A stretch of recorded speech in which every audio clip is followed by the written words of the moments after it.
Hello friends, welcome to our YouTube channel, and in this video we will see how can we organize and make our uh, assemblies usable, like for other drawings also. Okay, so first and foremost things is like as you know, our assemblies and sub-assemblies are arranged in the tool palette. And if you don't have this option here, you can, okay, let me show how you can get it. In your home tab here on the right, where you have a collection of palettes, you have this gear icon. If you hover over it, will say tool palette. Once you click it, you will have it. It will just come up on your screen. I have the settings here, so that's why it's giving me. Okay, and it's pre-dockable. So let me keep it on docked. Okay. So now here, as you see, it has a lot of palettes which categorize all different kinds of assemblies and sub-assemblies. Actually, we can create our own palette and put our assemblies that you have in a categorized, organized manner.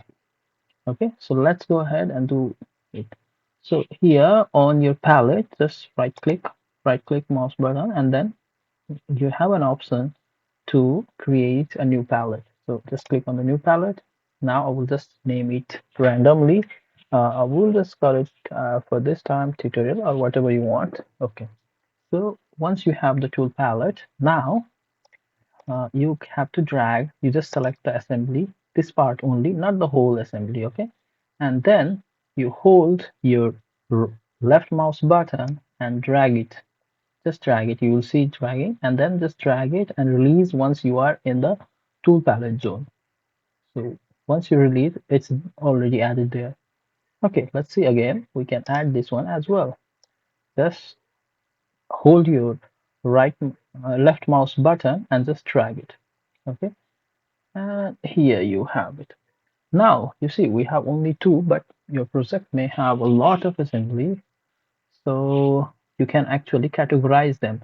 So here, if you go over them, you will see the change in the background, and it means it can be selected. Okay, so if you just move it a little bit and then right click, or you right click anywhere, you will get an option to add text. Okay, so I will add text here, right click and then add text.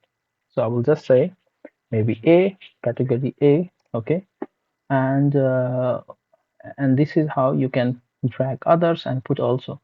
You can actually add another also, like in others you see there are maybe another one, maybe let's say not in this one, maybe which one have separator. Okay, this one has separator and everything, and the text here, so we can add to our as well. Like if you just between this and go between this and then right click, and here you can add a separator. So if I add separator, you can see a thin line is there, thin line. Okay, and then I can add another text for this category. Maybe it's B, category B. So this is how you can organize all your assemblies into the tool palette, and this these will be accessible in other project also. So this actually, once you have built your custom assembly, it will be usable in other drawings in your further projects. So that's it. This is actually a very good functionality that Civil 3D offers. So that's all for this video, guys. See you guys in the next video. Till then, have a great time. Like, share, subscribe to our channel.